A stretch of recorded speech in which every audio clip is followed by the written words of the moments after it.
Server kebakaran.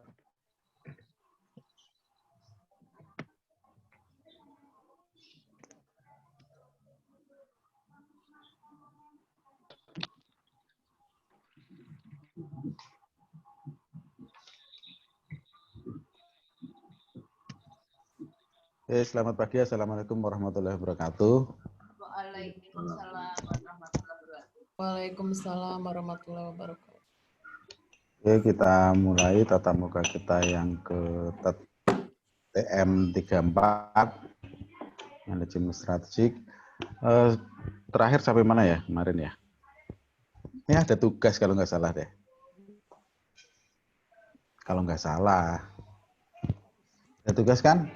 Tentang misi. Benar, Pak. Sudah belum? Belum ya, Pak ya? Belum, Pak. Maksudnya belum apa? Belum, Pak. Belum nggak, Pak?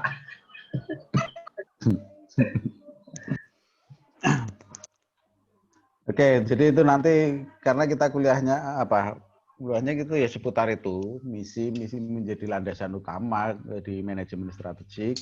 Karena apa? Dengan adanya misi itu nanti kaitannya adalah dengan positioning kita, dengan strategi yang akan bisa kita jalankan, terus juga berkaitan juga dengan, nah ini yang berbeda mungkin.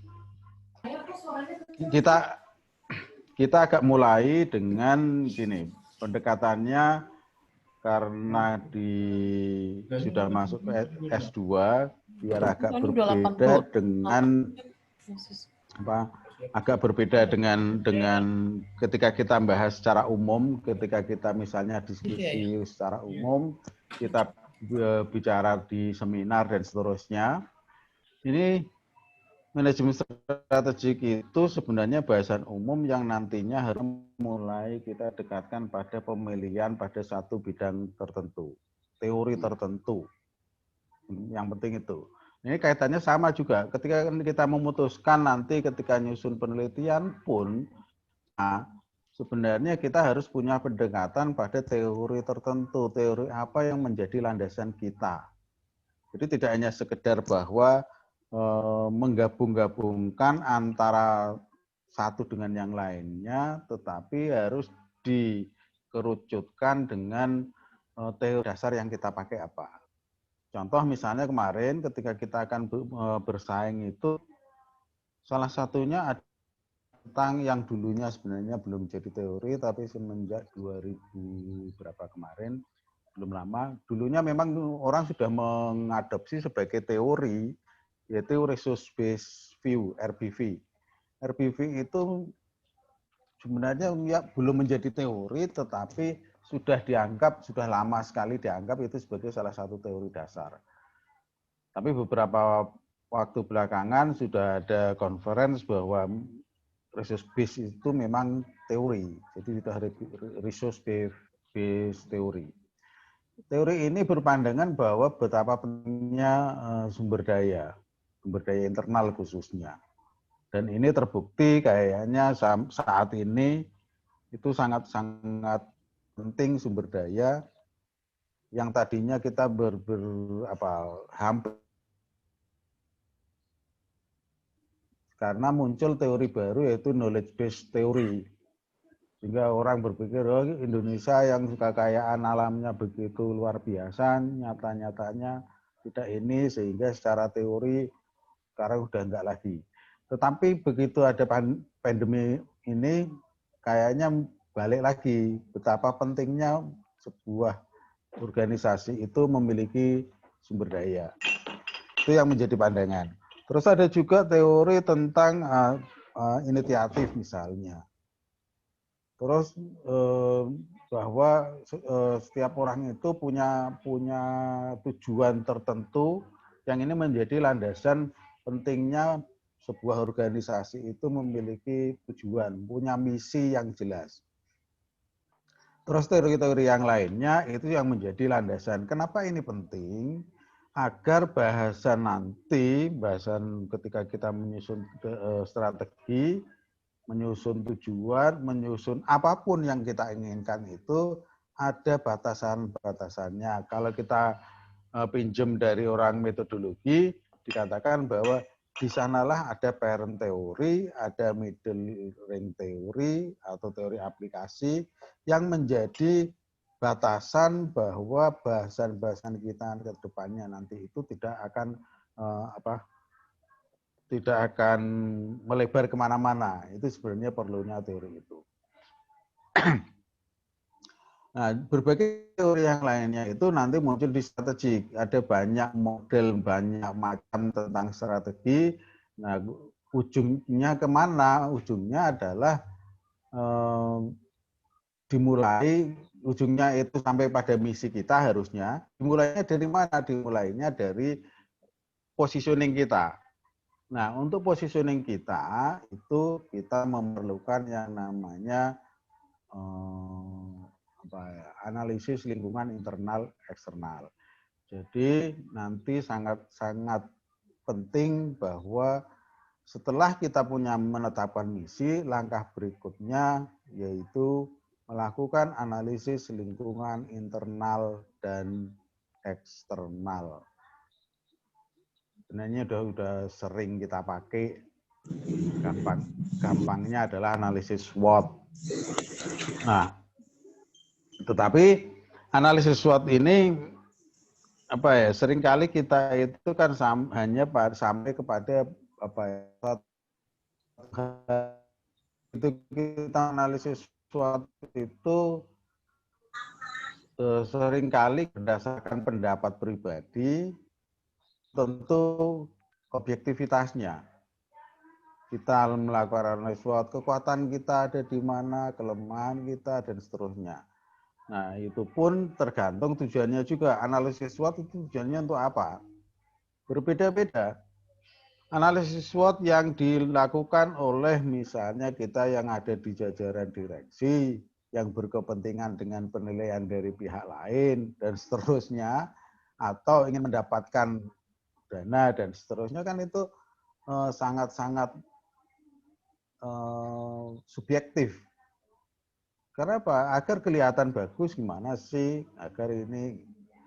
Nah, tetapi kalau kepentingannya memang untuk memperbaiki diri, apa yang seharusnya dilakukan pada posisi saat ini kita di mana, ya analisis SWOT harus subjektif. Sayangnya seringkali analisis SWOT itu tidak dilakukan berdasarkan pertimbangan dari berbagai pihak. Contoh misalnya ada tesis tentang analisis SWOT. Sudah menggunakan kuesioner, menggunakan wawancara dengan 9 level manajerial, pengambil keputusan yang ada di perusahaan.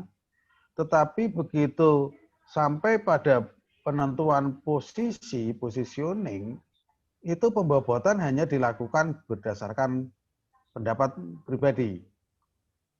Pembobotan hanya dilakukan berdasarkan misalnya indikatornya ada 5, ya udah, harusnya nilainya 100%, 100% langsung dibagi 5. Jadi tidak dipertimbangkan bahwa ada bobot-bobot bidang tertentu yang lebih besar dibandingkan yang lain. Nah, istilahnya dipukul rata, ada yang seperti itu. Nah, jadi nantinya kita seringkali tidak akan mendapatkan positioning yang benar-benar menggambarkan apa keadaan kita saat ini. Yang banyak terjadi di situ. Nah, gini, diskusi ke belakang nanti aja, kita langsung ke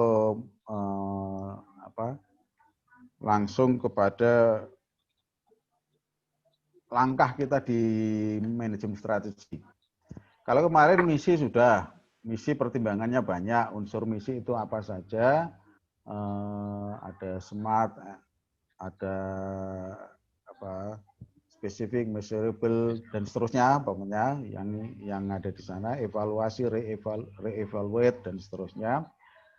Silahkan nanti menetapkan misi atau kalau membuat menyusun visi misi, tujuan, sasaran, strategi, taktik, itu nanti silahkan sambil dianalisis apakah sudah mengandung unsur-unsur atau komponen yang ada dalam strategi atau belum. Ketika kita sudah menetapkan itu, silakan lakukan langkah berikutnya, yaitu langkah untuk melakukan analisis lingkungan.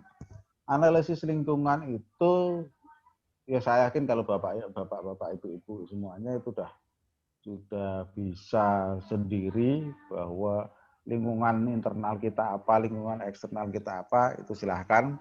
Jadi sebenarnya analisis SWOT itu yang paling penting adalah di sini, kemampuan kita untuk menetapkan apa sih yang menjadi indikator atau faktor-faktor yang ada di internal eksternal kita.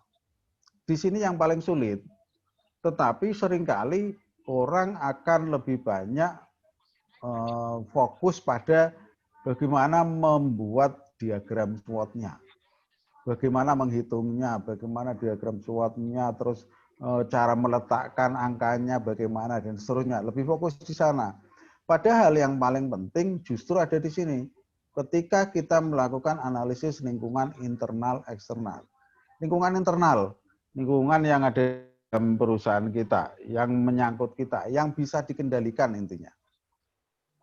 Ada kekuatan, ada kelemahan. Nah, di sini menetapkan yang lingkungan internal yang menjadi indikator itu apa saja.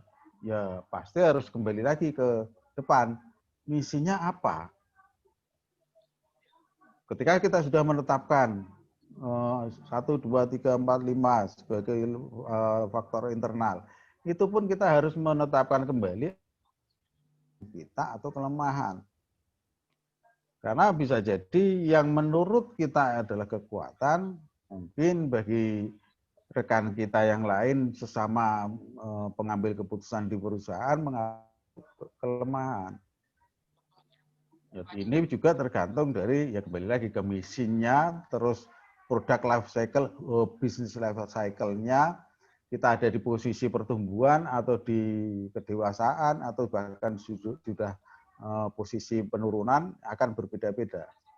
Sama-sama SDM misalnya, sama-sama SDM itu cara pandang kita mungkin akan berbeda. Yang optimis mengatakan bahwa SDM kita sudah cukup mampu bersaing, sehingga itu menjadi kekuatan. Yang melihat kenyataan bahwa SDM kita itu memang misalnya dari sisi pendidikan iya, tapi motivasinya nggak ada. Di situ perlu yang kita akhirnya akan menetapkan bahwa meskipun dari tingkat pendidikan tinggi tapi motivasinya kelihatannya masih kurang, kita bisa pandang sebagai kelemahan. Itu baru satu sisi di dalam internal perusahaan. Nah, kalau ingin menilai bahwa ini kekuatan atau kelemahan, berarti harus menyandingkannya dengan pesaing kita. Sama-sama pendidikannya tinggi, kemampuannya tinggi, tetapi rekan kita yang lain atau di perusahaan pesaing kita ternyata jauh lebih kreatif. Ya, artinya bahwa SDM di kita itu masih menjadi kelemahan kita. Makanya di manajemen strategik itu, di New Economy itu mengatakan bahwa kita itu tidak hanya cukup untuk tumbuh. Karena hanya tumbuh berarti hanya melihat sisi kita. Kita meningkat 3, tetapi pesaing kita meningkatnya 7. Startnya dari mana? Kita start sudah dari 4. Terus tahun kemarin start dari poin 4, sekarang ada di poin 7. Sementara pesaing kita mulai dari poin 2, sekarang sudah bisa poin 7 pun sebenarnya sudah mengalahkan kita. Kita masih merasakan kelemahan di SDM kita misalnya. Itu yang bisa dikendalikan. Yang kedua ya faktor eksternal adalah faktor yang tidak bisa dikendalikan, yaitu peluang dan ancaman. Terus kita katakan bahwa peluang dan ancaman kan kita bisa berbuat untuk berkontribusi, iya. Secara ini iya. Tetapi bahwa ketika kita berbicara di level perusahaan, level mikro, kita akan selalu bertanya, apalah artinya kita yang satu dibandingkan dengan yang lainnya dalam rangka melakukan perubahan. Asumsinya itu, sehingga dikatakan bahwa peluang dan ancaman itu tidak bisa dikendalikan oleh kita, tapi dikendalikan oleh faktor makro. Kita bisanya ya memanfaatkan peluang atau menghindari ancaman, meminimalisir ancaman. Tetapi dengan apa? Makanya ada yang disebut tadi perencanaan dari awal. Nah, kalau melakukan itu, baru langkah berikutnya adalah melakukan SWOT itu dilanjutkan untuk memformulasikan strategi. Pilihan-pilihan strateginya nanti akan sangat banyak sekali. Secara ringkas saja, nanti analisis lingkungan internal itu yang paling enak, yang paling gampang itu kita bisa lihat dari proses manajemen strategi. Nah,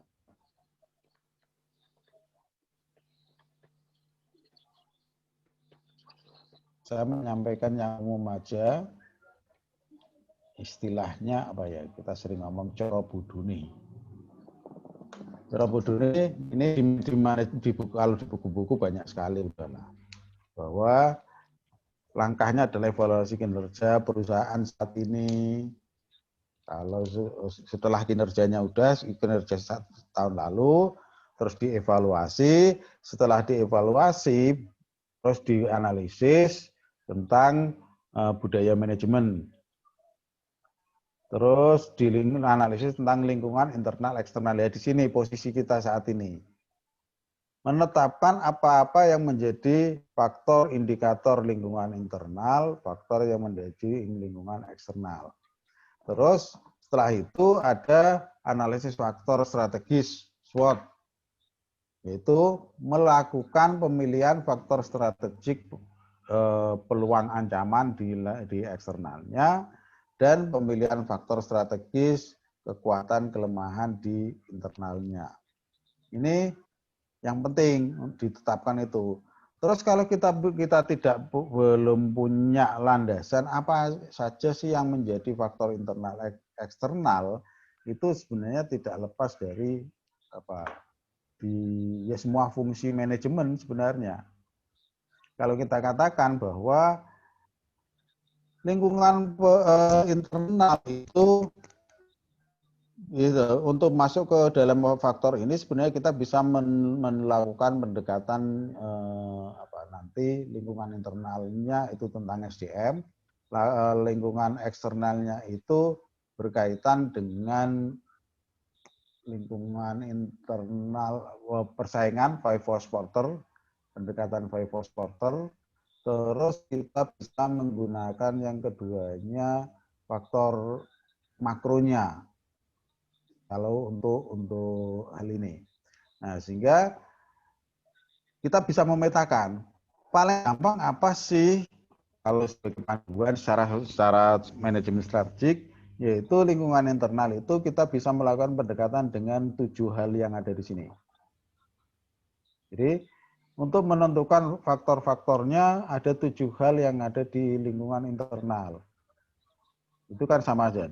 Manajemen, pemasaran, keuangan, operasional, SDM, Research and Development, SIM. Ini kan mata kuliahnya orang manajemen semua. Oleh karena itu, yang pertama tentang manajemen. Manajemen itu nanti yang dinilai adalah ya 4 fungsi manajemen. Atau mau fungsi manajemen yang banyak terserah. Tapi dasarnya adalah fungsi manajemen. Yaitu planning, organizing, leading, controlling. Hal-hal itu bisa dimasukkan menjadi faktor. Terus yang berikutnya ada faktor pemasaran yang kedua. Caranya gimana sih?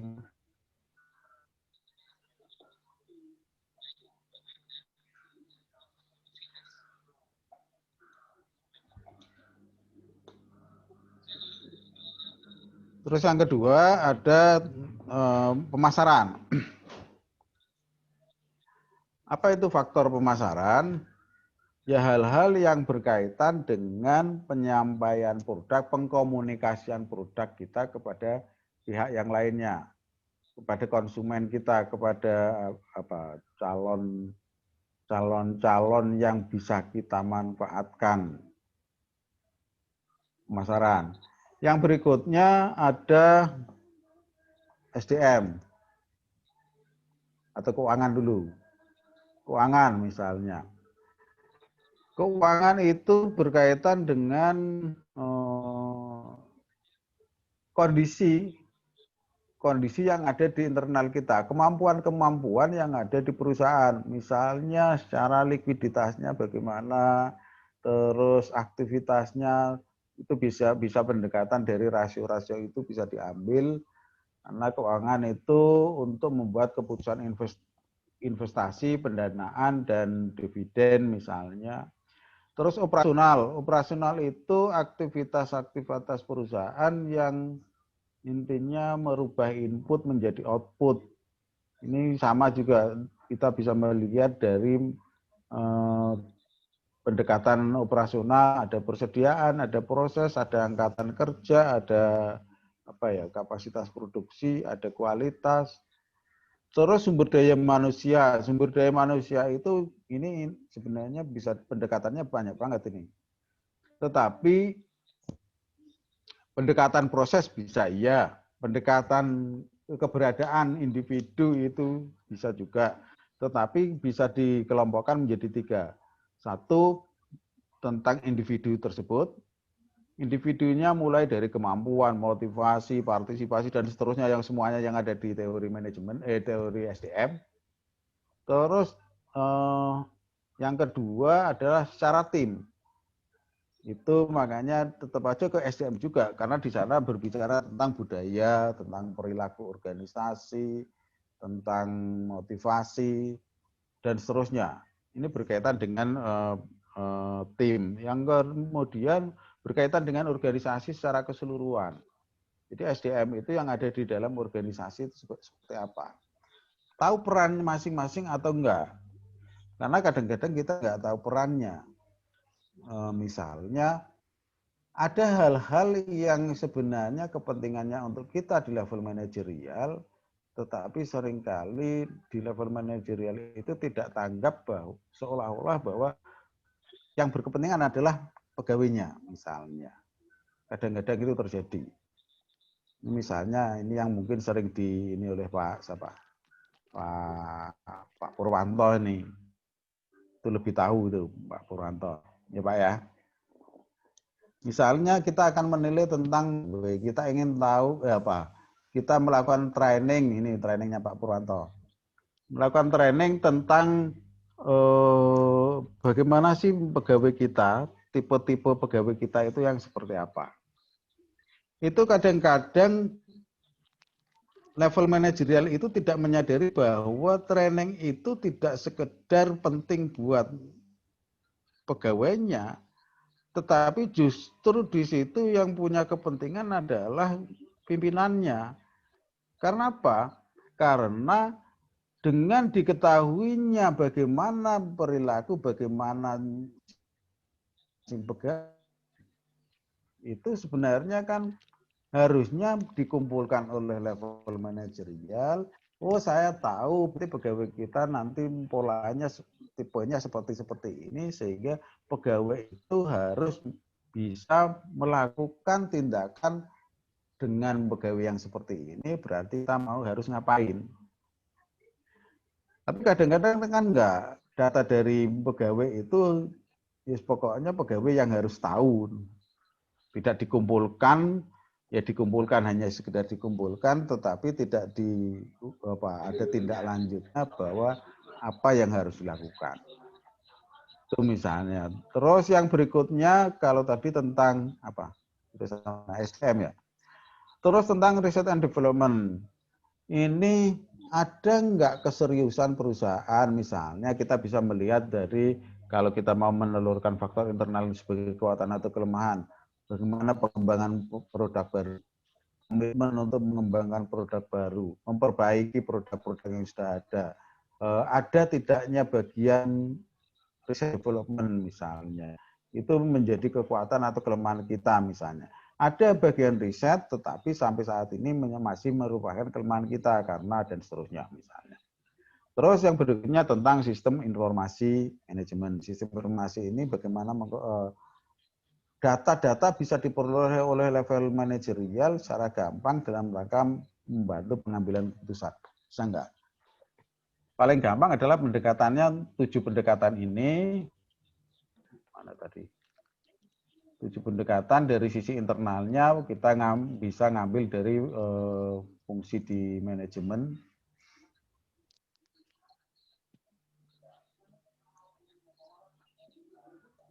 Terus kalau faktor eksternalnya itu kita bisa melalui pendekatan yang gampang itu di faktor internal yang apa ya? Mikro. Faktor internal mikro itu bisa melakukan melalui pendekatan dari Voigt Porter, yaitu dengan menilai apa namanya ya? Dengan melihat persaingan. Di lingkungan persaingan itu apa sih? Apa saja sih? Persaingan itu adanya itu biasanya karena ada 5 elemen yang menurut Porter menjadi utama, yaitu keberadaan pemasok. Pemasok kita banyak atau enggak? Pemasok itu sebagai keunggulan atau menjadi peluang atau ancaman. Pemasok, ketika kita di lingkungan industri ada banyak pemasok, berarti itu kan peluang kita untuk menjadi keunggulan kita, menjadi peluang kita. Karena apa? Karena kita sebagai produsen itu pembeli, maksudnya pembeli dari pemasok itu. Kita bisa memilih pemasok, tidak tergantung hanya satu. Beda kalau pemasoknya sedikit. Yang kedua pembeli sama juga ini. Semakin banyak pembeli, semakin peluangnya semakin besar. Terus pendatang baru ini lebih didekatkan kepada barrier to entry-nya.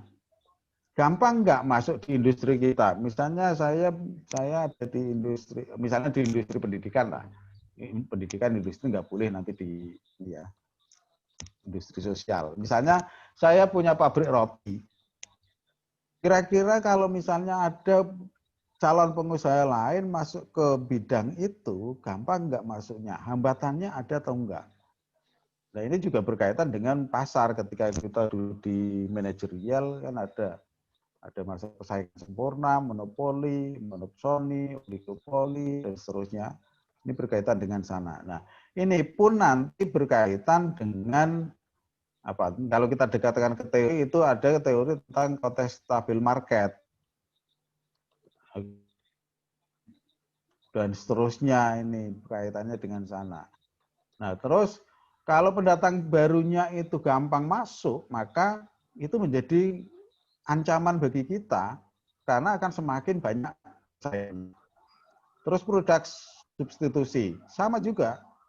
Semakin banyak substitusinya, semakin banyak dibuat produk penggantinya, maka itu juga merupakan ancaman bagi kita. Terus yang pasti ya perusahaan sejenis yang ada saat ini. Meskipun nanti di lingkungan internal eksternal ini sebenarnya bisa diantisipasi dengan berbagai macam strategi. Contoh perusahaan sejenis sama-sama di otomotif nanti akan melakukan aliansi strategik. Penggunaan berdaya bersama. Mereknya boleh beda, perusahaan boleh beda, tapi bisa menggunakan sumber daya yang sama sehingga menghasilkan produk yang mirip-mirip. Tapi apakah dengan aliansi tidak ada persaingan? Tetap ada. Karena apa? Karena di persaingan mereka itu pasti akan ya penggunaan sumber daya yang sama, ujung-ujungnya yang persaingannya ada di merek misalnya. Terus untuk lingkungan global itu bisa dilakukan dengan pendekatan yang paling gampang lah. Yang paling gampang itu pakai PESCEL ini. Katanya paling gampang. Yaitu tentang kondisi politik yang ada, tentang ekonomi, tentang sosial, teknologi, kompetitif persaingan, ekologi, dan legal, hukum. Legal, hukum, peraturan. Nah, peraturan yang muncul seperti apa? Apakah peraturan itu memberikan peluang bagi kita atau merupakan ancaman? Contoh misalnya batasan untuk melakukan impor bahan baku misalnya. Bagi mereka yang menggunakan bahan baku impor ya itu merupakan ancaman. Tetapi misalnya tidak adanya pajak untuk ekspor produk UKM misalnya produk-produk tertentu itu bisa jadi peluang. Jadi ini sangat-sangat syarat penilaian yang didasarkan pada kondisi yang bisa terjadi pada saat itu. Ini analisis lingkungan internal eksternal. Kalau sudah ini nanti masuk ke level yang berikutnya, yaitu kalau kita sudah bisa menentukan faktor internal eksternalnya, poin-poin, wong dasarnya aja ada 7, masa sih nanti prakteknya cuma 7 aja, cuma tentang manajemen, pemasaran, keuangan, ini terus dibagi misalnya nggak mungkin kan, berarti pasti banyak indikator, banyak faktor yang bisa kita munculkan. Kalau sudah baru kita tentukan bahwa yang masuk ke kekuatan kita apa, kelemahan kita apa, peluang yang muncul apa, ancamannya apa saja. Ketika sudah itu baru pada langkah berikutnya nanti melakukan pembobotan. Nanti ada caranya ketika melakukan pembobotan. Ada pakai nilai tertimbang, ada memakai nilai yang sama, yang dibagi, ada yang berdasarkan penilaian dari pengambil keputusan dan seterusnya. Ini nanti bisa ada caranya sendiri. Ketika nanti misalnya sudah ditemukan nilai kekuatan, kelemahan, nah ini pun ada berbeda, banyak model bagaimana cara ngitungnya. Ada yang nilainya di sini nanti total 1 untuk kekuatan sendiri, untuk kelemahan 1. Tapi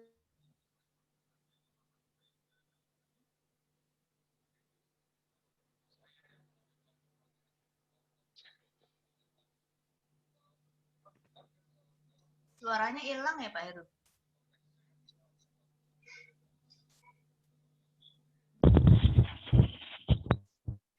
Jaringan itu. Pak Heru hilang suaranya, Pak. Suaranya hilang, Pak Herunya berhenti. Di WhatsApp Iya, aja. suaranya hilang. Di WhatsApp aja. Di WhatsApp. Sabar. Ini ujian. Hilang. Tenang. Biarkan jaringan mempersatukan lagi. Tes. Ya, hilang bener ya. Pusatnya dari Jakarta nih, dikendalikan dari Jakarta. Asik.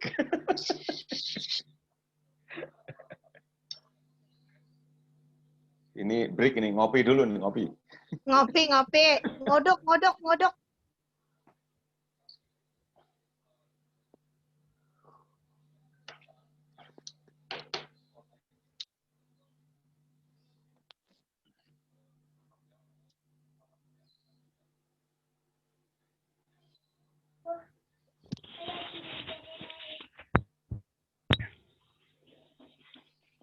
Wah, Pak Fajar sate.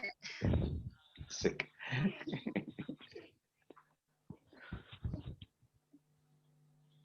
koneksinya kayaknya deh. Ya, Pak Heru, selamat datang kembali, Pak Heru.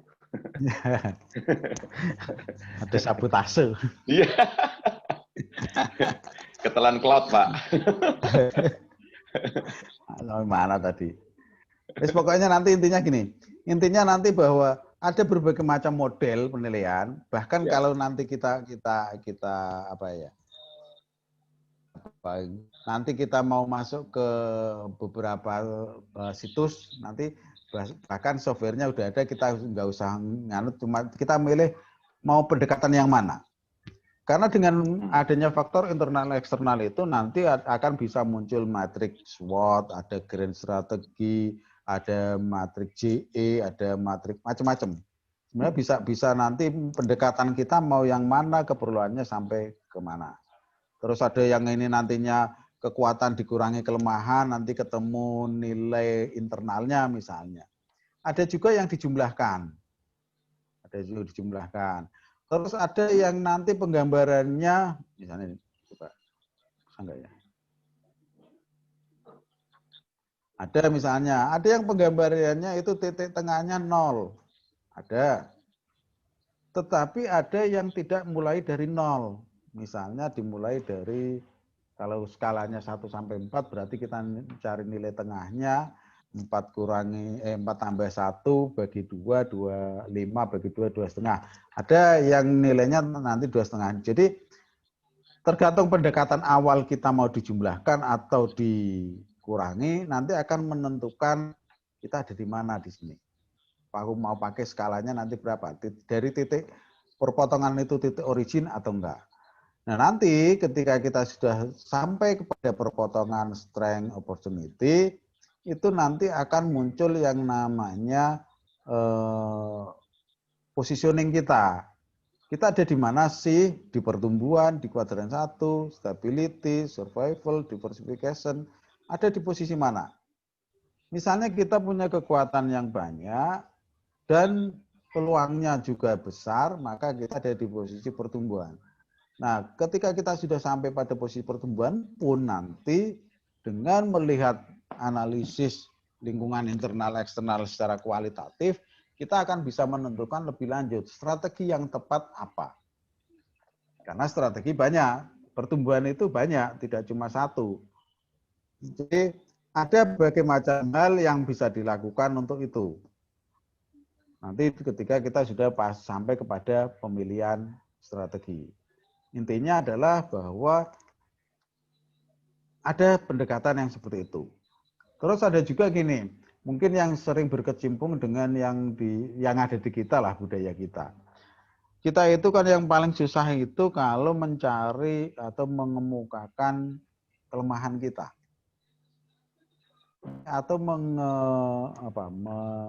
kita mengungkap apa yang menjadi kelemahan kita. Itu relatif agak susah. Introspeksi diri itu yang paling susah. Terus yang kedua juga ketika kita kita seringkali menemukan bahwa di UKM kita itu seringkali sangat sulit ketika akan ngomong tentang ancaman. Itu akan sangat sulit. Karena memandangnya bahwa saya mau membuka usaha, peluangnya besar, ininya saya punya modal, saya punya ini, produk saya bagus, saya bisa membuat ini. Tapi ketika diminta, kelemahannya apa? Relatif kita tidak bisa mengemukakan itu. Sehingga ada pendekatan yang berikutnya melakukan analisis yang merupakan salah satu bentuk pengembangan dari SWOT analisis, yaitu yang dinamakan dengan SWOT. Jadi pendekatan ini tidak lagi memandang dari sisi negatifnya, tetapi dari sisi optimismenya, dari sisi positifnya. Jadi sudah tidak memasukkan elemen kelemahan dan elemen ancaman, tetapi lebih kepada hal-hal yang bersifat positif. Ini mungkin saya inikan aja deh. Nih, jadi ada satu analisis yang namanya SWOT analisis, Strength, Opportunities, Aspiration, Result. Jadi hanya pandangannya berdasarkan kekuatan, peluang. Dengan dasar itulah nanti kita akan mengemukakan aspirasi harapan kita apa, terus ukuran-ukuran untuk mencapai harapan itu.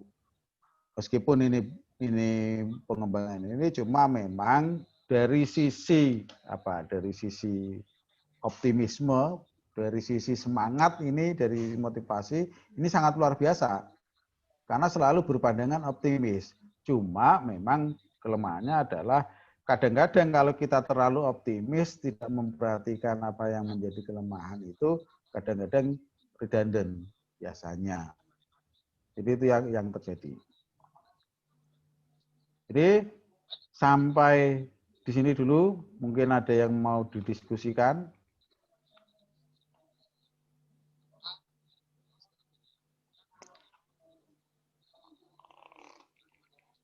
Izin Bu Heru bertanya. Iya, monggo, Bu. Dari tugas kemarin yang 2 minggu kemarin itu kan ada yang dibilang visi, misi, strategi sama sasaran sama taktik ya. Kalau dari segi menurut Pak Heru perbedaan strategi sama taktik itu apa ya Pak? Dari biar bisa membedakan secara jelas Pak antara taktik sama strategi. Kemarin udah ada belum ya? Udah tak share belum ya? Belum share, Pak. Belum. Belum ada share-sharean, Pak. Materinya belum ada yang di-share, Pak. Belum ya?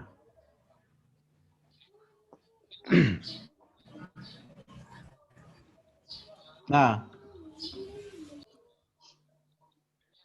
kan tidak harus saya yang jawab kan?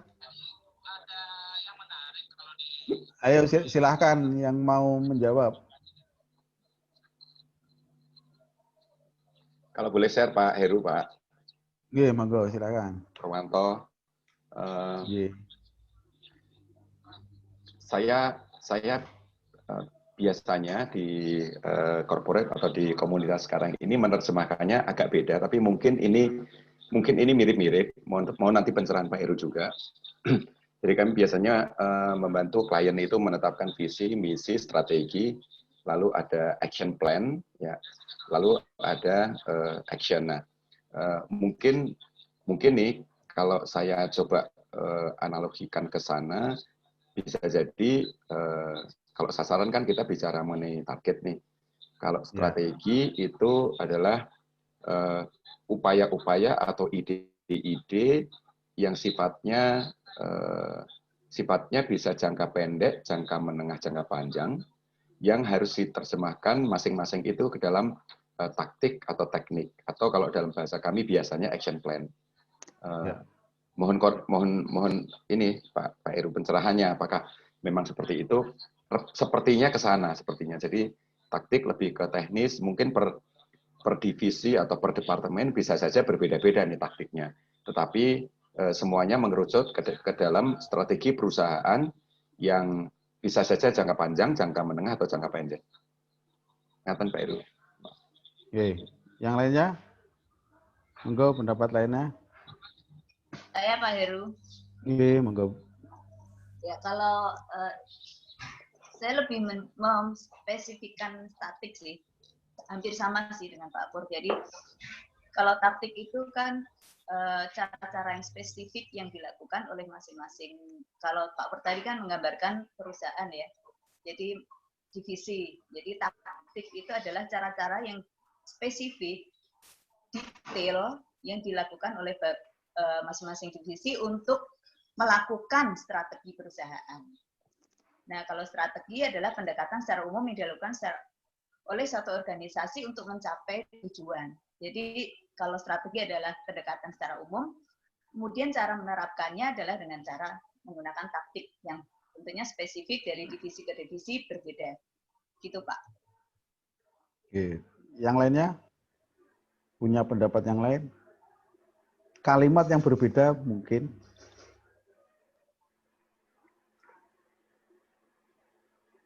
Strategi, taktik.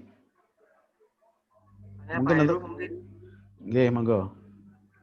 Kalau menurut kami, strategi itu adalah sebuah perencanaan yang secara tertulis ya, secara tertulis.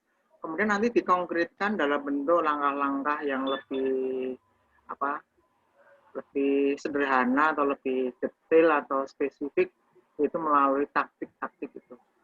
Sebenarnya antara strategi dan taktik itu saling menyempurnakan. Itu aja Pak Heru, makasih.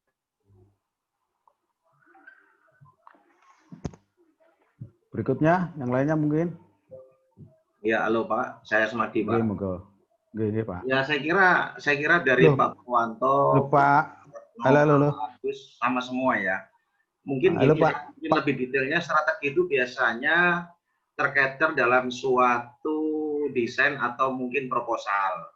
Itu adalah strategi yang mana strategi kita biasanya manajemen menyampaikan bahwa strategi kita adalah seperti ini dengan tujuan ini sama dengan visi untuk mencapai visi dan misi strategi kita seperti ini. Tapi pada saat taktik itu bisa berubah atau sesuai dengan kondisi yang ada di lapangan, di mana taktik itu adalah secara teknikal, Pak, teknikal yang terjadi di implementasi di lapangan. Ya mungkin kalau salah mohon dibenarkan, mungkin seperti itu, Pak. Pak Irawan, Pak boleh nambahin dikit ya Pak? Monggo. Gini aja Pak, kalau bahasa simpelnya gini Pak, kalau strategi itu adalah planning ya Pak, taktik itu udah mengarah ke pelaksanaannya Pak. Jadi kalau strategi itu main goal-nya itu mencapai goal-nya perusahaan. Nah, how to do-nya ada di dalam taktik Pak. Itu dari saya Pak, simpel itu aja. Oke, berikutnya.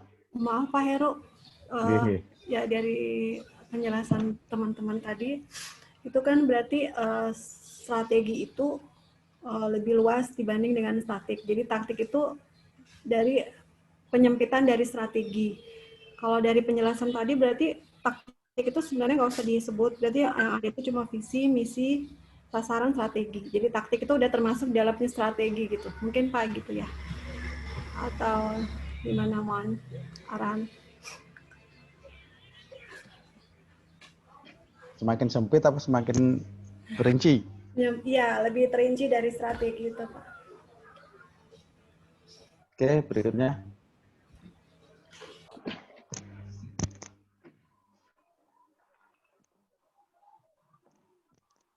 Berikutnya adalah ya. Intinya kan sebenarnya ya apa ya? Pengungkapannya yang berbeda aja sebenarnya. Intinya sebenarnya sama karena sudah jelas bahwa dari urutannya aja sendiri sudah ada visi, misi, tujuan, sasaran, apalagi visi, misi, tujuan, sasaran, strategi, taktik, nanti diturunkan lagi menjadi program dan seterusnya kan. Itu kan sebenarnya semakin penjabaran yang berikutnya ke bawah dan seterusnya. Ya, tadi sebenarnya sama, semuanya sama sih, cuma pengungkapannya yang berbeda aja. Jadi misalnya yang namanya, ya tadi sudah ada yang mengungkapkan bahwa kalau strategi lebih kepada rencana. Yang taktik lebih kepada pelaksanaan. Jadi memang strategi itu levelnya adalah rencana yang dirancang untuk mencapai tujuan. Sama-sama tujuannya, karena mengerucut kepada visi, akhirnya sama juga kan, arahnya ke sana. Terus bisa jadi gini, strategi itu kan seperti di awal kemarin itu cara dengan manuver. Mungkin strateginya sama, saya dengan Pak Asmadi misalnya, dengan Pak Pur misalnya. Kita punya strategi, mungkin strategi dasarnya sama, tapi nanti taktiknya mungkin akan berbeda. Sama-sama ini di bola, sama-sama strateginya adalah strategi ofensif. Tetapi untuk bisa ofensif itu dengan memperhatikan sumber daya dan seterusnya, pasti akan memiliki formasi yang berbeda. Yang satunya pakai misalnya 4-4-2, itu kalau bapak-bapak mudah-mudahan tahu. Bola, Pak. Ada yang senang bola. Bola hatam lah, Pak. Misalnya. Nah, itu kan. Dong bola, Pak. Sebatan dong. Oh, enggak dong bola ya, Bu. Ini kan itu. Jadi strategi boleh sama, mungkin secara garis besar strategi sama. Karena strategi itu ya tadi, bagaimana manuver kita, membuat manuver, membuat ini dalam rangka untuk mencapai tujuan kita. Itu dibuat berdasarkan tujuan, benar. Strategi sebagai rencana, tadi rencana manajemen skala ini untuk orientasi ke masa depan. Makanya tadi ada yang menyebutkan bahwa ada tahapan-tahapannya. Berarti ke masa depan. Meskipun kita punya strategi kan ya sama juga sebenarnya dulu di Orde Baru kan ada rencana itu kan strategi Repelita, rencana Pak. jangka Repelita. panjang ya. Repelita, Pak. Ada repelita. Ya, repelita diturunkan menjadi yang medium, ada yang 25 tahun, yang 5 tahunan, yang terus akhirnya dan seterusnya. Jadi itu tergantung dari masing-masing. Rencana-rencana itu secara istilahnya meskipun rencana itu tidak secara persis merinci semua pemanfaatan sumber daya, itu tetapi memberi kerangka untuk keputusan manajerial. Jadi strategi ada di level itu. Ya kemudian strategi yang sudah digariskan itu biasanya kan ada milestone-nya, ada tahapan-tahapannya. Nah, untuk menerjemahkan di tahapan-tahapan itu, makanya ada yang dinamakan dengan taktik. Taktik itu tahap-tahap atau langkah-langkah untuk melaksanakan strategi itu. Jadi lebih kepada ya, kayak Pak Pur tadi berarti action plan ya. Nah, di situ, nah jika tujuan strategi sudah dirumuskan, selanjutnya maka akan muncul yang berikutnya untuk mengeksekusi strategi itu, taktik itu sebenarnya. Apakah nanti bisa berubah atau enggak? Itu ya tergantung. Karena strategi pun sebenarnya kita ketika ngomong di level tertentu kita ngomong bahwa itu taktik, tetapi di dalam taktik itu pun ada strategi juga. Sehingga kita akan berbicara bahwa kita berbicaranya di level mana dulu. Apa level corporate atau bisnis unit atau justru sampai kepada level fungsional. Ketika kita ngomong pemasaran itu fungsional. Levelnya operasional yang taktik. Tetapi di dalamnya juga ada strategi dari level fungsional itu. Bahkan tidak hanya di level fungsional, kita ngomong gini, pemasaran udah ya. Ketika kita ngomong pemasaran itu ada product, price, place, promotion. Itu masuk taktik atau strategi?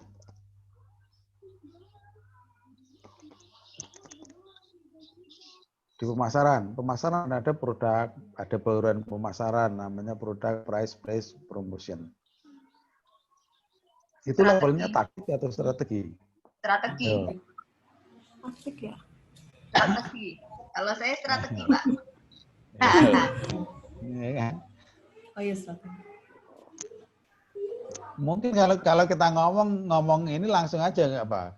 Kalau tanpa memperhatikan cara pandang di belakang itu pasti kita akan ngomong bahwa itu taktik. Kalau kita tidak memperhatikan cara pandang. Makanya ketika kita melakukan penelitian itu kan ada latar belakang. Justru di latar belakang itulah yang menjadi alasan-alasan kenapa ini, kenapa itu, dasarnya apa, dan seterusnya. Sama kalau secara manajemen pemasaran secara umum, secara keseluruhan, taktik itu, bauran pemasaran itu levelnya level taktik. Yang level strateginya ya segmentasi, targeting, positioning. Gampangnya STP-nya strateginya, taktiknya adalah di bauran pemasaran tadi, product, price, place, promotion. Kalau pemasaran secara utuh. Tetapi kalau pendekatan kita adalah pendekatan teori bagian dari pemasaran, di level produk juga ada strategi. Strateginya apa? Karena di produk itu pun sendiri nanti ada baurannya lagi. Kalau di level produk itu kita mengomong strategi, berarti taktiknya ada di mana? Di baurannya. Promosi. Promosi itu levelnya taktik dalam pemasaran secara umum. Tetapi ketika berbicara bahwa promosi merupakan strategi, maka taktiknya ada di mana? Ada di bawahnya, yaitu bauran promosi itu sendiri. Strateginya apa? Oh, kita promosi kencang. promosi gencar yang seperti apa diterapkan dalam strategi yang akhirnya nanti akan taktiknya mungkin pendekatannya akan melalui iklan, promosi penjualan, personal selling, publisitas atau yang lainnya. Jadi tadi antara strategi dengan taktik memang bukan berarti semakin sempit, tetapi justru semakin rinci sebenarnya. Strategi itu gambaran umumnya, taktiknya itu sudah dibuat semakin rinci karena sudah menyangkut kepada sudah menyangkut kepada bagaimana melaksanakannya. Nanti akan muncul lagi program akan semakin rinci lagi.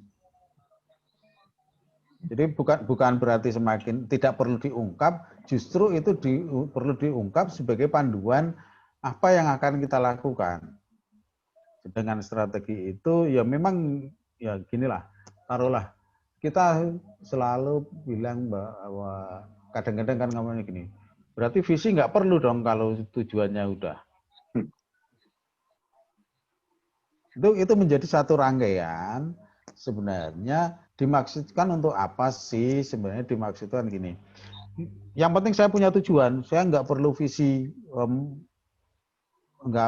misalnya. Karena visi itu kan sebenarnya sudah tujuan kita.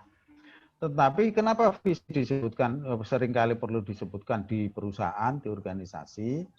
Itu sebenarnya sebagai pengingat karena di sana adalah pernyataan cita-cita. Jadi bentuk pernyataan cita-cita. Sehingga yang namanya visi itu seharusnya ya dituangkan dalam bentuk tertentu yang bisa mudah diingat. Contohnya misalnya di perusahaan kita seringkali begitu kita membuat laporan tahunan pasti disebutkan visinya. Sebagai pengingat agar kita sadar bahwa tujuan kita apa. Atau di IPIJA itu perlu visi misi itu ditempel misalnya. Kenapa perlu? Itu sebagai pengingat. Jangan-jangan kita gini, kita udah sering kali kuliah kan? Di ruangan itu kadang-kadang ada visi dan misi. Di brosur ada visi dan misi. Itu pun kadang-kadang kita nggak sadar bahwa kita apa sih visi misinya. Minimal sebenarnya ketika ada ditempel itu sering terlihat. Begitu sering terlihat, yang tadinya nggak peduli, lama-lama mulai melirik. Begitu melirik, tidak ada kegiatan, buat ngisi kegiatan akhirnya membaca. Dengan adanya itu kan terus akhirnya anggota organisasi itu akan tahu, begitu akan tahu, itu kita mengambil prinsip pemasaran aja, prinsip psikologi. Kita disuguhi gambar promosi, mungkin sekali, 2 kali, 3 kali, dan seterusnya tidak bergeming. Nanti begitu 8 kali kita dicekoki hal yang sama, ujung-ujungnya tanpa sadar kita akan terpengaruh. Nih, ibu-ibu misalnya sering lewat di Indomart misalnya. Di sana ada promo, ya sekali, 2 kali diam aja, itu promosi. Itu iklan, itu ini bagian marketing. Lalu begitu 8 kali lewat, akhirnya mampir juga. Belanja. Tahap pertama cuma lihat-lihat doang. Tahap berikutnya besok lagi ke situ lagi, mulai membaca apa sih ininya. Tahap berikutnya dan seterusnya. Ini sama persis ketika kita misalnya, ini agak sedikit ini. Contoh misalnya, yang dilakukan oleh, nggak apa-apa ya ini kan karena di forum ini ya, yang misalnya partai apa tuh kemarin itu yang punyanya Perindo, misalnya dilakukan oleh Perindo. Coba tiap hari kita dengar orang yang buka TV itu dengar tentang lagunya, ya kan? Coba tiap hari dengar, saya yakin itu kepentingan strateginya bukan untuk saat ini. Bahkan anak kecil pun anak kecil pun akan hafal. Hafal kan? Iya. Anak saya mahasiswa Japal, Pak. Loh, hafal kan? Nah, Iya. kepentingannya itu kan sebenarnya gini, kalau ketika orang pemasaran itu banyak yang ngomong, loh, kan tidak sesuai dengan targetnya. Targetnya bukan mereka kan belum milih, mereka belum ini. Iya, dari sisi pemasaran, dari sisi jangka pendek, iya. Tapi orang strategik memandangnya enggak. Itu investasi. Investasinya apa? Mereka yang sekarang belum milih misalnya, mendengar lagu itu, tertanam di sini, apalagi anak kecil, ketika sudah tertanam di otak mereka, itu sampai kapanpun akan ingat. Nanti misalnya, Perindo nggak ada, tiba-tiba 10 tahun yang akan datang, munculkan lagi, itu kemungkinan yang dulunya masih SD, TK itu masih ingat. Sehingga apa? Tertanam di sana, sehingga tanpa apa akan mengandung bawah sadar. Ini Pak Pol lebih tahu itu tentang hal-hal itu nih. Pak Pur lebih tahu itu tentang hal itu.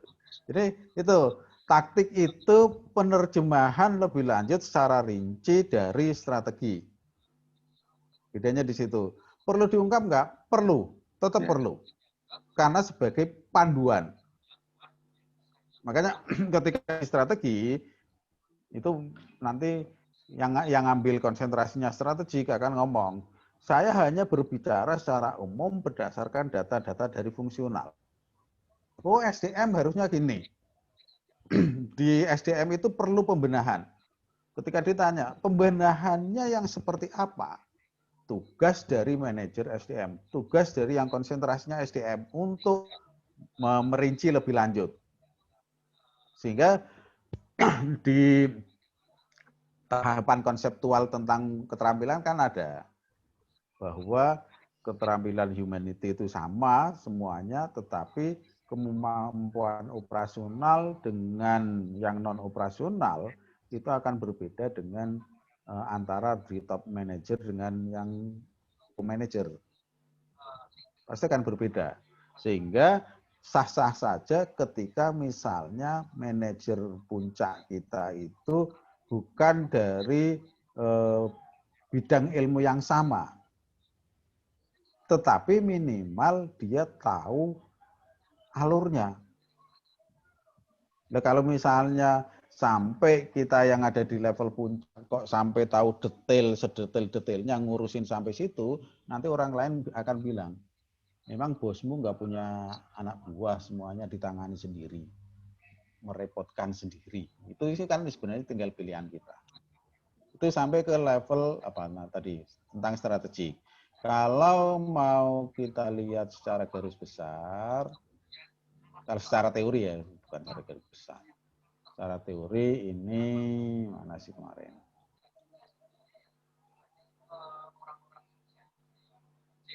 Kelihatannya kali ya. Nih, kerucutan hanya pada tidak menyangkut visi misi ya, mulai dari tujuan, sasaran, strategi, taktik. Misalnya jalan yang akan dituju, sasaran itu membuat tujuan menjadi kenyataan, strateginya itu jalan menuju suksesnya, belum istilahnya untuk mencapai ini kenyataan. Sedangkan taktiknya itu menyelesaikan kerjaannya. Sehingga alurnya adalah kita balik dari pelaksanaan, berarti ketika kita menyelesaikan pekerjaan, itu merupakan jalan awal untuk menuju sukses. Jika jalan menuju sukses itu sudah terbentang, maka itu akan memungkinkan untuk tujuan itu menjadi nyata. Kalau kita balik, berarti kita membuat landasan tujuan menjadi nyata itu apa, terus jalannya bagaimana, terus taktik itu caranya. Jadi strategi itu jalannya, taktik itu caranya. Kalau hasil utama atau cakupannya misalnya langkah terukur untuk mencapai strategi tertentu dan seterusnya, ini ada semua di slide saya. Ini secara teori. Sehingga nanti akan bisa terlihat jelas bahwa apa yang membedakan antara tujuan, sasaran, strategi, taktik. Nah, pendekatan ini juga kita nanti menghubungkan sesuatu. Misalnya, ini agak menyangkut kepada memetakan permasalahan. Contoh, boleh enggak kita ngomong bahwa pengaruh taktik terhadap strategi, misalnya ini. Yang banyak terjadi adalah yang seperti itu. Jadi taktiknya bagaimana akan mempengaruhi strategi. Sebenarnya bukan itu. Yang benar adalah taktiknya ini, taktik yang dijadikan itu akan menghasilkan. Bukan menyebabkan, tetapi akan menghasilkan. Nah, kalau menghasilkan itu sebenarnya bukan mempengaruhi sebenarnya. Karena kan kalau kita katakan bahwa gampangnya kalau kita berkaitan dengan variabel itu ya ini merupakan variabelnya, objektif itu dimensinya, strategis itu indikatornya, taktik adalah ukurannya. Jadi merupakan bagian. Jadi nggak bisa misalnya kita ngomong yang banyak terjadi itu di penelitian ada yang ngomong tentang pengaruh apa? Kita akan mengetahui apakah promosi, apakah komitmen terus kepercayaan itu akan mempengaruhi relationship marketing. Itu hal yang enggak ini karena komitmen karena kepuasan itu merupakan bagian dari relationship marketing, bisa mempengaruhi. Ini sama nanti. Ketika kita membuat seperti ini, jadi taktik itu bukan hal yang mempengaruhi, tapi taktik itu akan merupakan bagian dari strategi sehingga tidak bisa diarahkan ke yang lebih lanjut, misalnya taktik ke strategis dan seterusnya itu nggak bisa. Jadi ada berbagai macam kriteria ketika kita berbicara tentang strategi, menurut strategi, atau kalau ingin yang lebih lengkap ini ada ini. Ini yang kita ambil yang banyak penjelasan. Ada contohnya segala seperti apa sih? Itu mungkin nanti bisa dilihat lah. Berikutnya. Jadi tentang misi silahkan di ini, terus lanjutannya adalah mulai dengan dasar misi itu dan melihat kondisi yang ada saat ini, maka buatlah analisis lingkungan internal eksternal. Minimal tentukan dulu apa faktor internalnya dengan tujuan itu, kondisi eksternalnya itu seperti apa. Dengan dasar itu nanti kita akan tahu, akan kita lanjutkan ke langkah berikutnya yaitu memformulasikan menjadi strategi. Jadi nanti yang sudah siap untuk pertemuan berikutnya silakan menemukan visi misinya, habis itu kita bahas bersama lingkungan internalnya apa, eksternalnya apa, kekuatan atau kelemahan. Dengan dasar itu lanjutnya lagi nanti kita memformulasikan, membuat analisis dan seterusnya. Oke, tadi walaupun orang mengatakan bahwa SWOT itu kan udah analisis yang lama, tetapi itulah sebuah analisis yang sebenarnya lebih fleksibel, lebih universal karena apa? Tidak ada ukuran fix tertentu yang mengatakan bahwa harus A, harus B, harus C.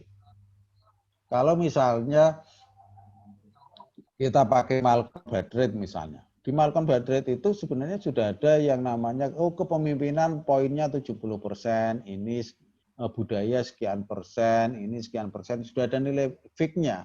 Tetapi kalau SWOT kan enggak. SWOT itu poinnya atau apa yang menjadi bahasan terjemahan dari indikator faktor itu tergantung dari visi misi sehingga sangat universal. Mungkin ada misalnya institusi yang memiliki visi yang relatif hampir sama tetapi secara analisisnya pasti akan berbeda, positioning mungkin akan berbeda, sehingga strateginya nanti juga akan berbeda. Nanti misalnya salah satu yang bisa dilakukan yang tadi sudah saya sebutkan, yang berkepentingan dengan UKM mungkin bisa agak bergeser sedikit lah. Kita pakai analisis SWOT, strength, opportunity, aspiration, result mungkin. Karena kalau membawa UKM itu introspeksi tentang kelemahan dan ancaman itu agak sulit, ya pakai pendekatan ke SWOT tadi. Sehingga mungkin nanti polanya akan berbeda. Kalau di SWOT itu kan strength dan weakness itu nanti dikurangkan, terus habis itu dipotongkan dengan dipotongkan dengan eksternalnya, nanti akan ketemu matrik. Kalau SWOT enggak, karena ini merupakan tahap. Tahap artinya apa?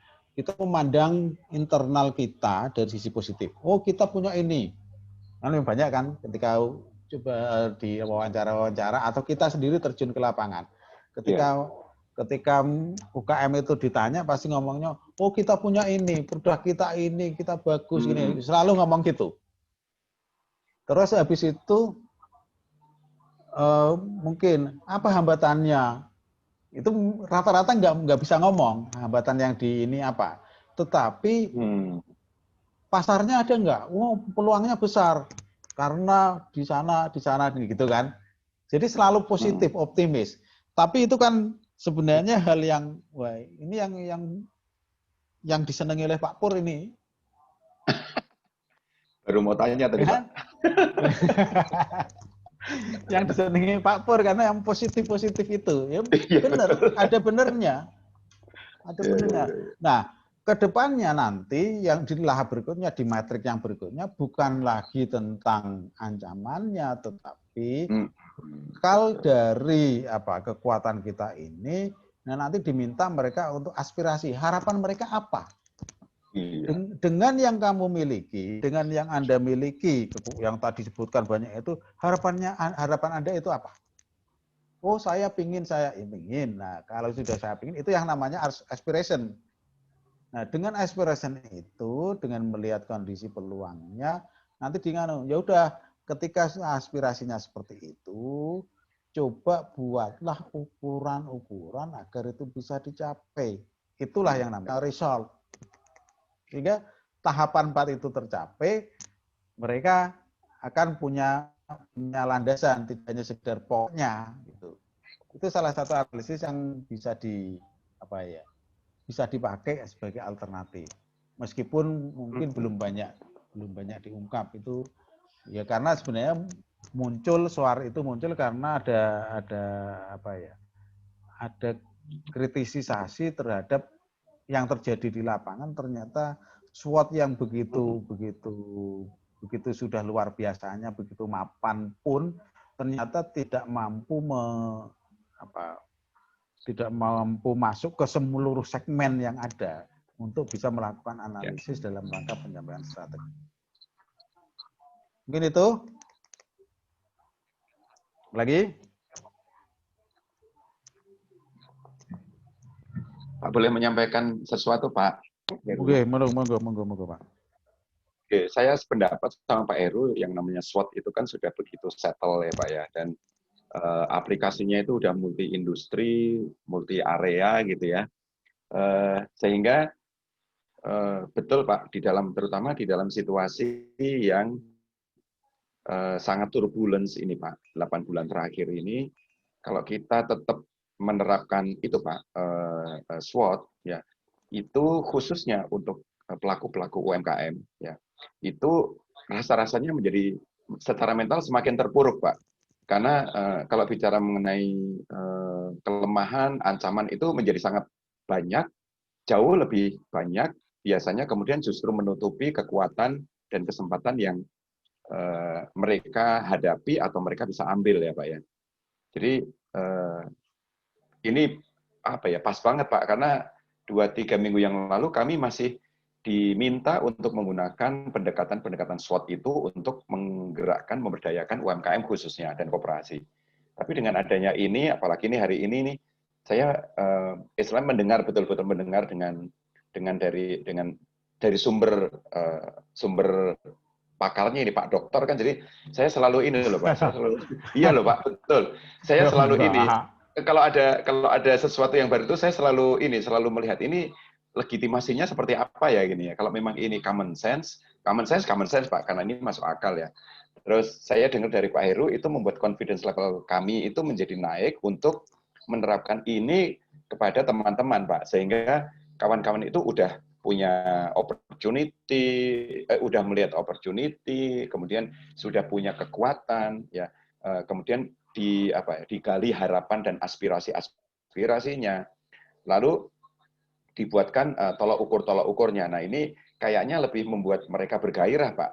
Tapi yang paling penting adalah secara mental itu menjadi lebih terdorong naik, bukan terpuruk mengikuti situasi yang saat ini sedang terjadi Pak Heru. Bisa ya Pak, itu mulai kita terapkan, bisa ya Pak Heru ya? Bisa. Itu kemarin Oke. sebenarnya gini. Itu latar belakangnya sebenarnya gini. Karena meskipun tidak formal itu saya itu kebetulan ya beberapa banyak UKM lah, karena saya tidak formal, cuma saya datang terus sering kali ngomong ini itu sama kasusnya. Jadi sebelum kebetulan di awal Januari itu kan saya minta untuk coba petakan deh pakai pendekatan SWOT itu. Mereka itu sudah ada yang tahu positioningnya, ada yang di agresif, ada yang down round, ada yang di ini. Secara jujur mereka mengatakan, wah saya di ini, kalau ini strateginya apa? Begitu muncul di Maret itu, mereka akan down Pak. Ya, betul. Karena begitu menggunakan pendekatan SWOT ya. Ya, betul. Itu elemen lain yang begitu banyak yang dipertimbangkan tertutup dengan satu hal. Iya, Pak. Betul. Bahwa ancaman satu hal yang itu tidak bisa dihindari, tidak bisa ini, bahwa ini harus tutup. Iya, betul Pak. Kalau udah itu kan udah nggak bisa apa-apa lagi.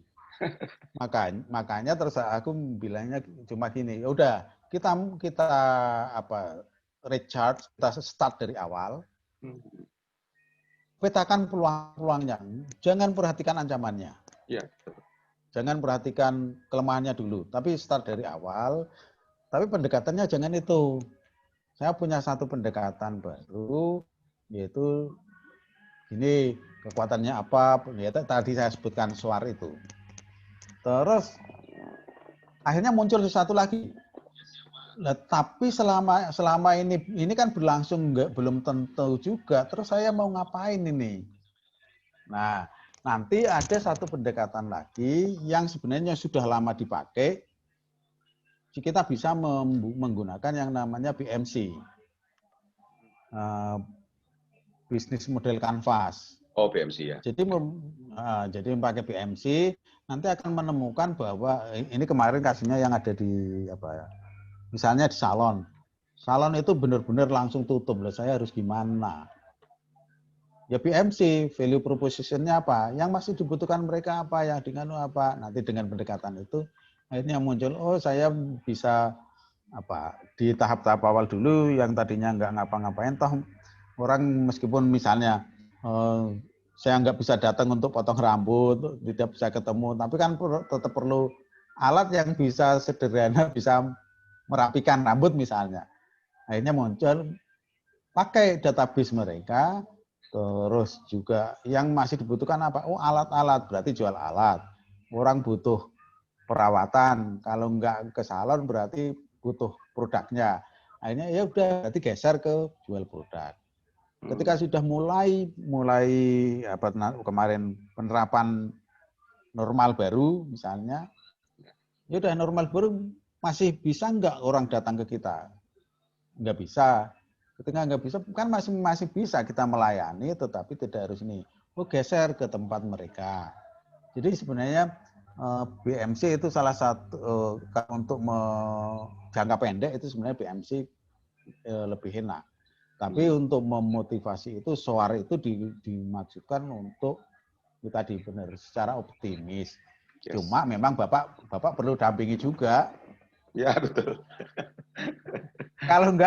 Kalau nggak didampingi terlalu optimis, akhirnya melupakan hal-hal yang ini, Ya, akhirnya ya, apa?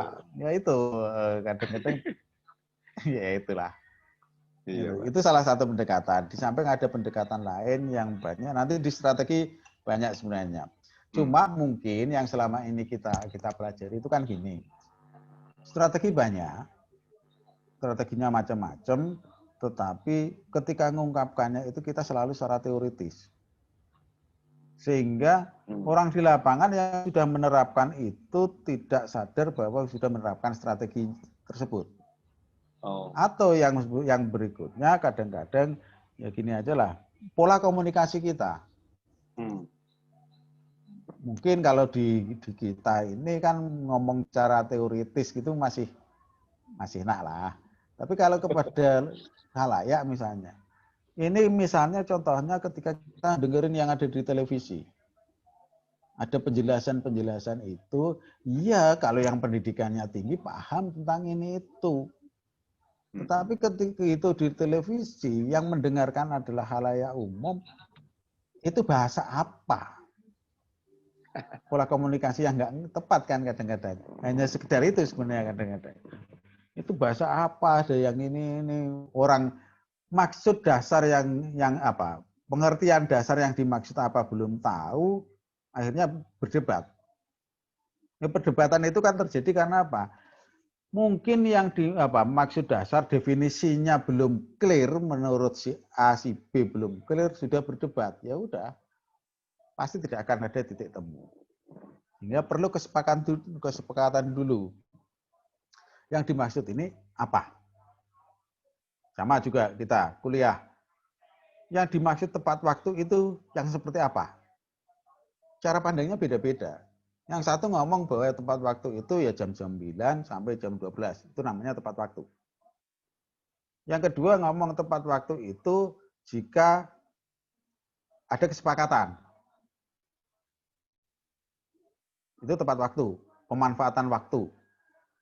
Lebih kepada pemanfaatan waktu. Nah, kalau misalnya satu orang definisinya berbeda dengan yang lainnya, terus berdebat tentang hal yang sama, nanti akan berbeda. Sama juga nanti Bapak Ibu ujian tesis. Ujian tesis saya membawa bendera saya, penguji lain membawa bendera yang lainnya, tidak tunduk bahwa kesepakatan bahwa format yang diacu adalah yang ada di panduan di kita. Ya akhirnya apa? Ujungnya cuma berdebat. Menurut saya seperti ini, menurut penguji satunya seperti ini. Tidak ada titik temu. Tapi ketika sudah sepakat bahwa karena kita ada di payung IBIJA, maka kita pakai panduan IBIJA. Benar atau tidak benar, itu nanti bisa dievaluasi belakangan, tetapi pada saat itu kita ada payungnya itu, panduannya sudah ada seperti itu. Ya, kesepakatan berarti. Sama dengan strategi. Strategi itu misalnya strategi apa? Kadang-kadang gini, menetapkan strategi itu banyak macamnya.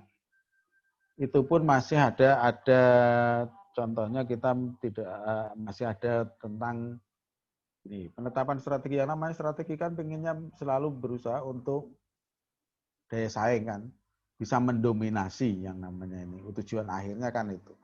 Tetapi nanti ada batasan-batasan tentang persaingan. Sehingga apa? Agar tidak kelihatan bahwa kita sebagai perusahaan yang mayoritas berarti ada strategi berikutnya dan seterusnya dan seterusnya. Sudah? Berikutnya.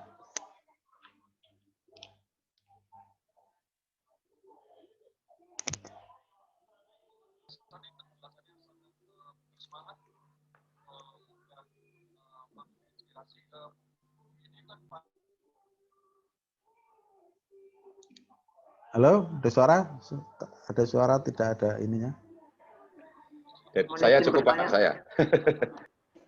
Mohon izin bertanya, Pak. Iya, monggo. Pak Heru, beberapa waktu yang lalu kami juga membuat sebuah analisis soal, yaitu seperti yang Bapak tadi sampaikan, adakah bahwa soal itu dikhususkan untuk badan usaha yang katakanlah berorientasi pada profit yang menengah ke bawah atau menengah ke atas, atau non-profit. Kebetulan yang kami buat itu adalah yang non-profit, yaitu untuk lembaga sosial komunitas. Mohon pencerahannya Pak untuk yang pendekatan soal tadi Pak. Terima kasih Pak Heru. Ya, teori itu muncul biasanya kepentingannya karena kepentingan dari kepentingan bisnis. Selalu karena apa? Ujungnya keunggulan bersaing juga kan. Tetapi semuanya itu sebenarnya bisa didekatkan pada gini. Yang namanya strategi itu juga harus dibuat universal. Walaupun ada orang yang ngomong ini hanya dikhususkan, tetapi strategi itu bisa mengadop. Harus bisa. Jadi bisa penyesuaian. Kalau kita katakan bahwa tadi SWAR tadi ada strength, ada opportunity, Inspirasi. ada aspiration, ada result, hasil. Nah, itu profit atau non profit bisa juga dilakukan. Karena cara pandang kita adalah yang namanya tujuan, yang namanya manfaat, yang namanya keuntungan itu ada tangible, ada intangible, ada yang material, ada yang non material. Contoh misalnya kalau kita berbicara tentang inilah yang lembaga sosial aja deh, atau usaha sosial. Itu kan pasti ada pendekatan manfaat. Atau kalau enggak gini, contoh TPI, pelelangan ikan. Pelelangan ikan bagi Pemda mungkin itu tidak akan menguntungkan. Pasti tidak akan menguntungkan. Tetapi yang dituju bukan hanya sekedar itu, tetapi nilai tambah bagi masyarakat, multiplier efeknya kegiatan ekonomi yang terjadi. Itulah yang menjadi resultnya nanti ukurannya. Ukurannya apa sih? Oh, masyarakat bisa ini. Ukurannya masyarakat bisa apa? Masyarakat punya akses, masyarakat punya ini. Kalau memang ukurannya itu, ya nggak masalah. Jadi profit atau non profit itu tidak masalah juga. Tetapi kalau gini mungkin orang akan berkata bahwa ini lebih tepat kalau untuk yang usaha kecil. Sebenarnya bukan masalah usaha kecil atau usaha besar ya. Jadi cara pandang dari sisi psikologis saja, tipenya bagaimana. Cuma memang pada prakteknya itu karena rata-rata yang tidak secara objektif tidak bisa ngomong tentang ancaman dan kelemahan itu di UKM, maka lebih orang mengatakan bahwa ini lebih tepat untuk UKM. Kalau untuk perusahaan besar kan pasti sudah bisa menyadari tentang kelemahannya, tentang ancaman yang dihadapi itu sudah ada. Bahkan itu pun sebenarnya bisa dikombinasikan. Makanya ada kelebihan, ada kekurangan dari SOAR itu yang seperti saya bilang tadi, itu akan sangat tepat untuk Pak Purwanto misalnya. Tapi bukan berarti tidak didampingi, karena kalau enggak kebablasan. Ibaratnya kita supir hanya bisa ngegas tapi nggak bisa ngerem, pasti nabrak atau nyemplung. Kalau SOAR itu dipakai oleh orang yang hanya tidak memperhatikan tidak didampingi akan seperti itu. Ibarat orang ngegas, ya misalnya naik mobil adanya gas terus, gaspol rem blong, ya udah sampai titik tertentu nyemplung jurang. Biasanya itu. Jadi bisa dipakai untuk apapun, cuma paradigmanya memang lebih banyak ke UMKM. Profit atau non-profit enggak masalah, UMKM karena apa? Karena mereka relatif lebih kepada unsur ini. Tapi itu menjadi kelebihan mereka. Kelebihannya apa? Meskipun sebenarnya punya hambatan, punya ini, tapi mereka tetap optimis itu. Itu yang selalu diupayakan oleh Pak Purwanto itu. Biar orang selalu optimis. Ya benar Pak. Ya, ini memang modal Pak. Kalau nggak optimis gimana? Iya Pak, betul. Itu Pak. program yang kami buat di pendidikan juga seperti itu Pak, di komisi Oh. pendidikan. Jadi pakainya SOAR itu Pak. Ya, karena ujung-ujungnya adalah apa? Aspirasinya bagaimana, harapannya bagaimana, Ya. terus resultnya bagaimana. Itu lebih ini. Jadi apa ya? Di strategi itu memang perlu itu. Bahkan sebenarnya kalau kita baca di SWOT secara detail ya, di SWOT itu penggunaannya juga beda-beda. Penggunaan ketika kita baru memulai usaha baru dengan yang mulai jalan di level mana? Di level apa namanya? Life cycle, business life cycle itu pendekatannya juga berbeda. Di awal itu pendekatannya bukan dari strength, weakness, opportunity, threat. Tidak. Di awal kegiatan ketika kita baru membuka usaha baru, itu pasti dilihatnya dari sisi opportunity dulu. Lihat peluangnya. Ketika sudah peluangnya apa? Baru internalnya, tapi yang dilihat kekuatannya. Kenapa? Agar memunculkan optimistis.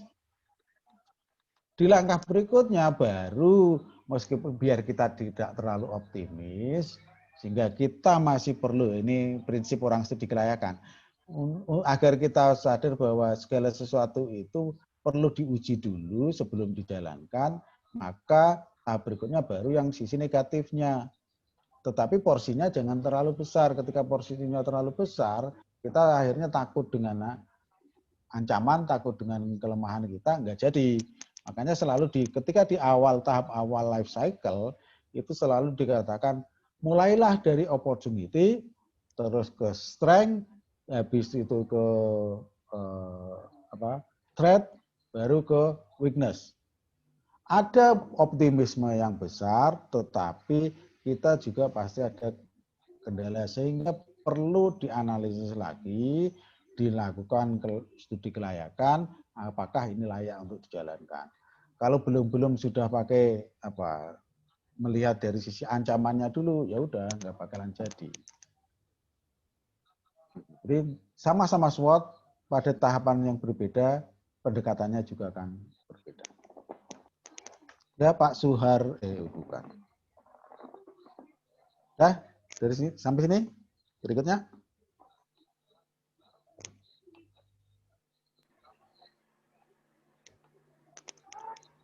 Nanti pertemuan berikutnya tentang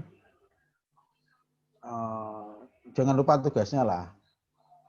Ya, siap, si lingkungannya.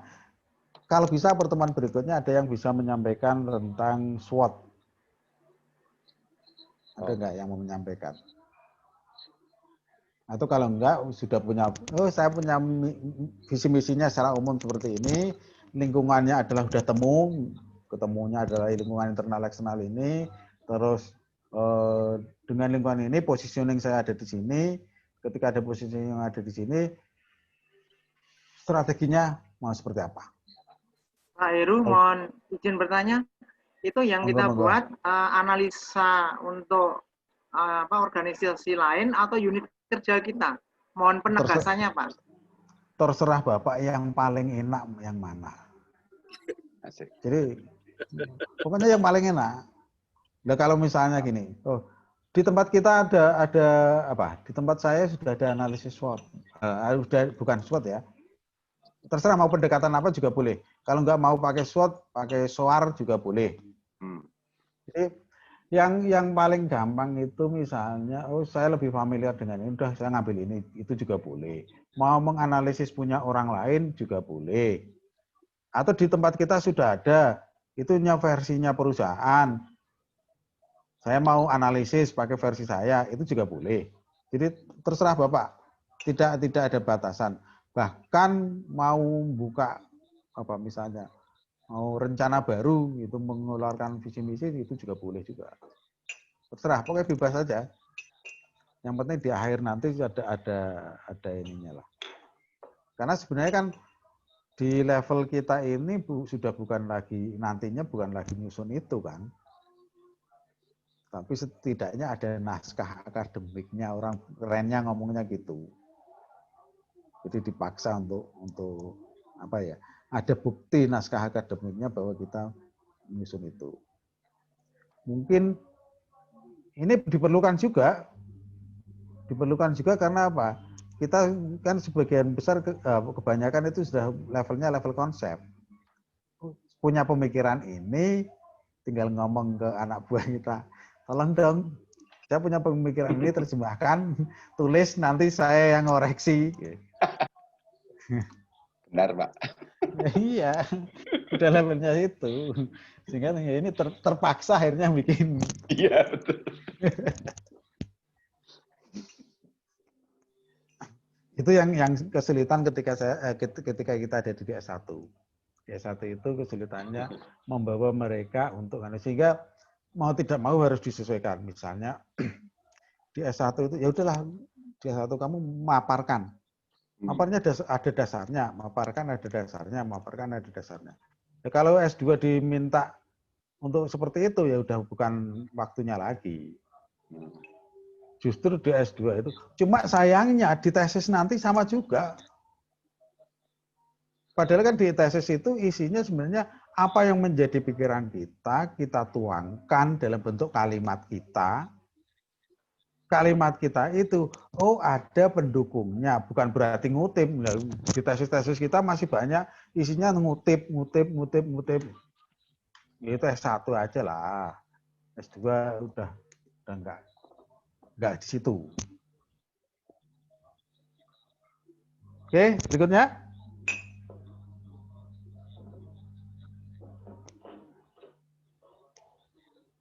Berikutnya, kalau udah nggak ada,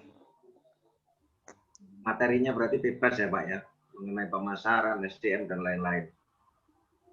maksudnya dibahas gimana? Nggak, materinya, analisa SWOT-nya bebas. Bebas. Jadi kan nggak mungkin saya ngerti, misalnya Bapak Asmadi ngomong tentang apa kemampuan SDM menjadi kekuatan kita misalnya gitu. Saya kan nggak ngerti, wong saya nggak tahu organisasinya. Yang lainnya mungkin nggak ngerti, tapi akan ngerti ketika Bapak jelaskan. Ini menjadi ini karena ini.